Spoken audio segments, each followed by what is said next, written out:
Welcome to the Stone World Podcast. I'm your host, Jason Camry, and with me today is Dustin South, the project manager for Picco Engineering. Dustin, thanks for taking the time to be here today. I appreciate it. You're welcome, Jason. Thanks for having me. Of course. So I'm excited to talk to you today because we're going to discuss the Eisenhower Memorial a bit and really kind of get a different perspective on it instead of just focusing completely on stone, focusing, kind of on the engineering side behind it. So before we really dive into it, if you don't mind, just talk a little bit about the project and kind of how you all got involved. Yeah, so the project is a memorial for Dwight Eisenhower, who's former president of the United States, and it was designed by Frank Gehry. I think he won a competition to design it, and actually, it's on a sort of an awkward site. But I think the design was very well done, and ended up with a really cool project. There's sort of these disparate elements, these columns and these memorial blocks, and we were contacted by Lorton Stone, who's the mason on the project, to do the engineering, consulting, and shop drawings, fabrication drawings, all that good stuff that gets the stone in where it needs to be. Now, so I guess the best place to really start with this is kind of in the beginning, getting the stone. How kind of walk us through a little bit of the process of, how it was specified and whatnot. Yeah, so like I said, the architect was Gehry and Partners, and he was fairly set on a particular stone. I think the Ambar limestone from Spain. He used it on the Guggenheim Museum in Spain, and he really liked that. And I think he thought it was a really good stone for this project. And so usually in a project like this, especially high profile ones, you want to visit the quarry, select specifically the blocks that you're going to use for the project, and set quality standards for vein quantity, coloration, and sort of identify maybe issues with the stone that you might want to ignore and not include in the project. Right. So they went to the site. They would have had a look and reviewed different finishes. Obviously they're spraying it here, removing the dust from the quarry so that they get a good coloration. And you can see here, the stone has some veining and some sort of undesirable areas, right? They're big cracks and that kind of thing. So you want to make sure that you're not getting that in the material that you end up with on the building. So yeah. All right. And one of the fascinating parts of this project is these, curved panels that were cut. So if you mind just talking a little bit about them and some of the features that they have. So there are these fairly large columns that are around the site, and these are the stones that make up the majority of the stones on not only those columns but on the site. I think there were over 3,000 of these specific pieces that you see here. So they were curved faces with you can see sort of segmented backs, which added some complexity to the connections and the installation, but that's what our job was, to solve those problems. And then here is where you kind of have those different holes to help line them up, right? Yeah, well, because the pattern on the column is sort of a third bond, you can't get equal holes on every piece that would line up all the way around. So this sort of off-centered holes allowed us to get as many typical pieces as possible while still supporting the stone appropriately. Okay, awesome. And then, how difficult is it to, drill these holes without splitting the rock or, damaging it in any way? Is it just a slow process and, taking your time and you're good, or is there anything special that has to be done? I think, every fabricator will have their own sort of, methods, but I think one of the important things you want to do as much as possible for, holes and curves in stone is do as much in the fabrication shop as possible. Site conditions can vary, and you can get problems on site. So a controlled environment in the shop where they can handle the stones appropriately Hmm. and drill it is always key. So that's part of what we do, is make sure that, the whole, the fabrication tickets and these kind of instructions are on our drawings and help Right. facilitate that kind of thing so that you don't damage as many stones as possible. Gotcha. And then here, what's this guy doing here with chiseling? It looks like he's hand finishing the edges there. Yeah. Hmm. So obviously, saw blades and CNC machines and the like can only do so fine. You want to make sure that everything is nice and clean and that the edges are smooth. Hmm. Yeah. Hmm. And so, I mean, basically, you have to have someone, a group of people, whatever, come through and inspect essentially each one of these stones, right? Just to make sure it's good on the edges. Right. Yeah. I mean, you want to make sure that the visible edges are nice and clean, and Hmm. I'm sure they have good quality control sort of processes in place to make sure, yeah, that you get a nice clean edge. Especially, during transport, who knows what Hmm. can happen. You want to make sure that you don't have these kind of sharp edges that can get chipped and Right. whatnot. So All right. And then here, we have a shorter video. Let me make sure it doesn't blow our eardrums or anything. But kind of talk a bit about what's going on here. so the finish on this project was a flamed thermal Mhm. finish. So what he's doing here is sort of applying a blowtorch, and what it does is they put um, like sometimes they put a liquid or some Mhm. other either water or some other liquid to on the surface, and then the flame heats that liquid up very quickly, and it kind of pops the stone out and spalls it a little bit, creates a really nice finish. All right, awesome. So stone gets prepared, it gets all set up. Now, one of the things that a lot of people don't talk about as much is, transportation. I mean, getting it set up for now for you to be able to work with this stone. I mean, talk about some of the methods that were used and how important it is to properly, get a stone ready to be transported. Yeah, so I mean, in terms of the logistics of transport and site Hmm. logistics and everything, there's a lot of things to consider, right? Um, you know, as I said at the start, this project has a bunch of different elements. There's those memorial blocks, there's some big columns, there's some paving and site walls, and so all these different elements, you want to group all those like stones together. Hmm. Also, you want to make sure that, as you can see here, they're palleted, very similar, tall, flat stones together. That Hmm. makes sure that, you have, efficient Hmm. packaging and you avoid breaking, through transport. And then, also you want to sort of phase the project Hmm. um, so that, again, these elements are arriving on site um, for the elements that are being installed. You Hmm. don't want to have stones sitting around for too long on site waiting to be installed. So there's sort of a phasing and a way of managing that between ourselves, our client, the Lorton, and the fabricator. Okay, awesome. So I guess now, the big thing to talk about now is just anchoring and different ways that you actually attach the stone to the project. So if you don't mind, kind of walking us through the general idea of how you attach the stone here.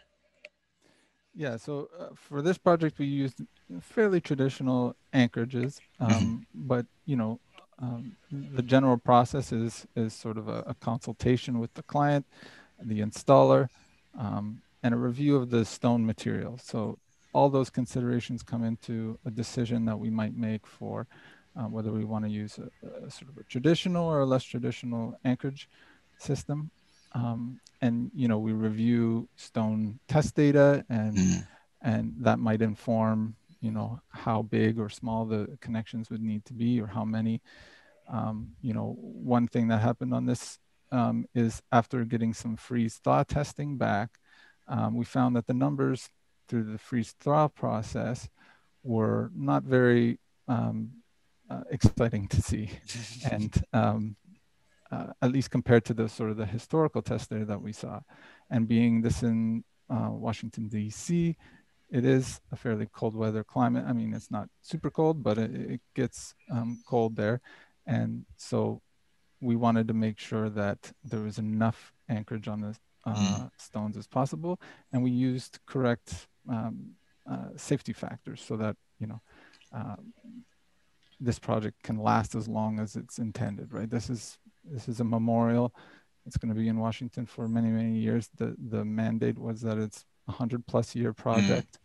So everything is really critical in terms of making sure that things don't fall off.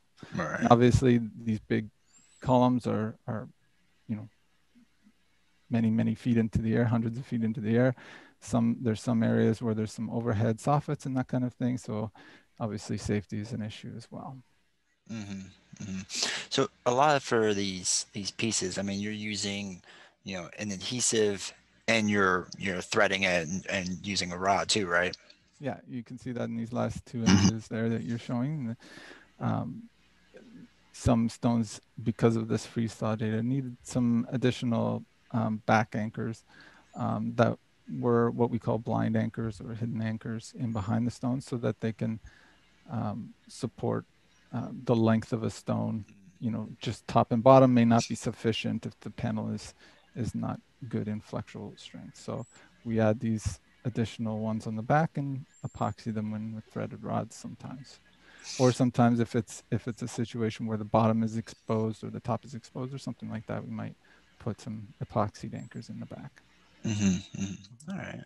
And then one of the unique systems you had is this one right here. So if you don't Yeah. mind just kind of walking us through it a bit and telling us what's going on.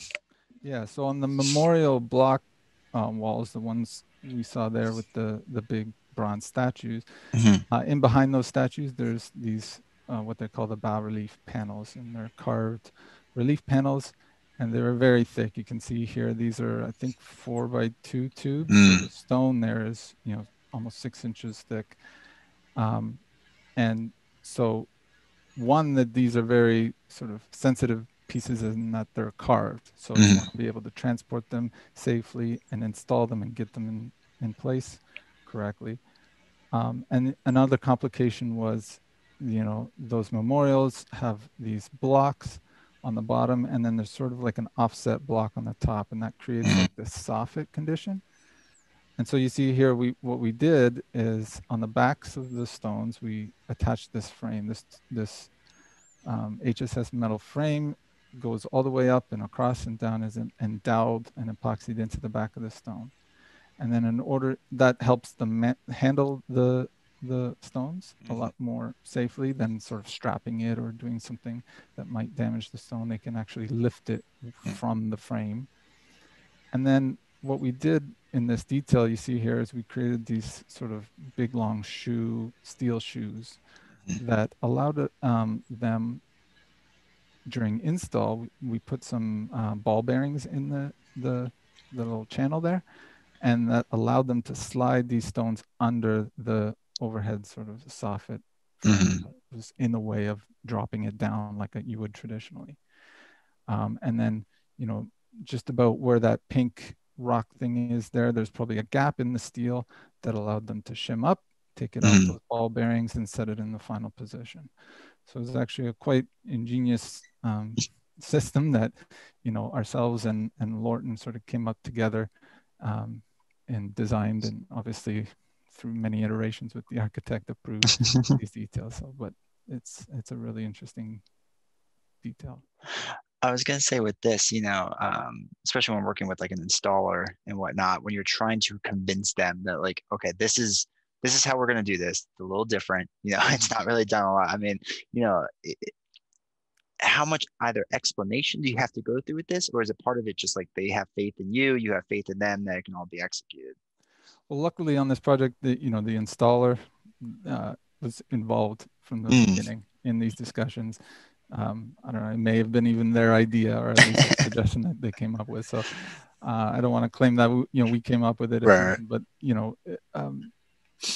in general, yeah. I mean, we're the experts. I mean, we try and make sure that we're working with the clients as much as possible, but um, our job is to provide them the comfort to Hmm. say, hey, we're the engineers, we know what we're doing, this will work. And that comes with our experience and just our confidence that I think we can solve any problem. Right. All right. And then, so one of the other things, that's obviously important with these projects is, doing mock-ups, right? Laying it out, showing it being done. So kind of walk us through what's going on here with this example.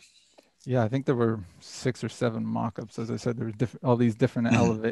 elements to the project. So each one they wanted to see a mock-up. So yeah, I mean, the mock-up serves a couple functions. I mean, obviously um, it, it acts as sort of a test for how the connections will work, right? There was a small mock-up of that sliding system that we did, and it worked well on the mock-up, so we went forward with it. The other obvious, part of it is the aesthetics, and Hmm. the architect's going to look at it and criticize and critique all the different, elements. But hey, that's how you get a good final product is Hmm. mock-up. So yeah, we recommend them quite a bit. So especially for like this column in particular, I mean, this project has several columns. They're really high. I mean, how many columns do you do, or how far up do you do, or like kind of how do you decide what ones to mock up and what to not mock up? I think generally you want to kind of, I don't think we would do a lot of different mockups, but you want to sort of do one mockup that's representative of some typical Mm-hmm. condition, and then maybe introduce some atypical part of it. So you can see here we have sort of the typical curved panels that I was talking about with the 1/3 bond. Mm-hmm. And then you have the sort of the bigger stone there with the cutout in it. And I think they put a bronze inlay Mm-hmm. into that cutout. And that piece required different connections. And when you have sort of a unique situation and a different situation, it's good to include that into the mock-up for sure. All right, awesome. And then we have sort of just a close up. This is on the curved piece, right? Right. Yeah, so you can see here there's some layout lines that Mm-hmm. they set for leveling the first clip that is attached to the wall. And you can see here we developed sort of a two-piece connection. And what that allowed for was some adjustment, right? Mm-hmm. Oh, the fabricators may not have drilled the holes exactly in the right spot, or uh, you know, there may be just some minor tolerances within the stone fabrication that you want to make sure that you can accommodate on site. So wherever we can, we try and do this kind of thing with a two-piece or an adjustable connection. Mm-hmm. Mm-hmm. I have to say that it still amazes me when, you look at these stones. I mean, they're hundreds upon hundreds of pounds, right? And then there's just these small pieces of steel that can just hold them up and keep it attached. It still amazes me to this day that Yeah, that yeah. can work out. And then here we have kind of a close up of the steps, and this is just a normal kind of just bedding essentially, right? Yeah, I think this is another mock-up of the typical stairs for Mm-hmm. at the paving. And I think part of the mock-up there was at the back wall as well. Mm-hmm. You see how we had to cut out the wall stones for the stairs. So that was, a topic of conversation. Do you cut it out like this, or do Mm-hmm. you tuck it in under the stairs? And do you stop these grooves, these grip grooves here that Right. where do you stop them? So all these kinds of things decisions get made in the mock-up. And yeah, they're testing out the bedding, and does it function from an install point of view? Does it settle? All those kind of things are looked at. Yeah. All right. And then one of the last big parts of this project, obviously, is just the engraving. And if you don't mind, just talking a little bit about it and how they do this. Yeah. So this engraving was done on site in place. Um, it wasn't sort of done first and then shipped to it. Mm-hmm. The carver that does the lettering for all the memorials, and basically all the work in Washington D.C. is Nick Benson. Mm-hmm. So him and his team would have stenciled out the letters on site so that they match with the joints, and you don't get too squeezed or too Mm-hmm. big. Um, and yeah, hand carved it on site in place, which to me seems a little bit nerve-wracking, but Right. he's a professional. Yeah, talk about have to have steady hands and whatnot. It's Yeah, just. Do you know how long it took him to carve that out? I don't know. Yeah. I was just thinking about that now. Just like, sitting there in the idea of just like literally carving that out, man. It's a lot. So I'm I actually guess, surprised how quickly it would go, I think. well, that's true too. I mean, he is a professional that does this a lot. If it took him too long, they would just find someone else, I'm sure. Right. So yeah, just talk about, being a part of this project and kind of what it means to you all. Yeah, I mean, at Pico, I get to be part of a lot of big projects Hmm. like this. And every time I am, I reflect on sort of the fact that I'm, making a mark on the world. I mean, this project is going to be there for a long time. I don't think, my name's not on it. I'm not Frank Gehry. I'm not, the carvers and the Hmm. installers, but I, I like to think that we contributed fairly heavily to the fact that this, went up very smoothly, Hmm. and it's going to last a long time and be safe. All right, awesome. Well, Dustin, thank you so much for taking the time to talk to me today. I appreciate it. Yeah, no problem, Jason. Thank you for having me.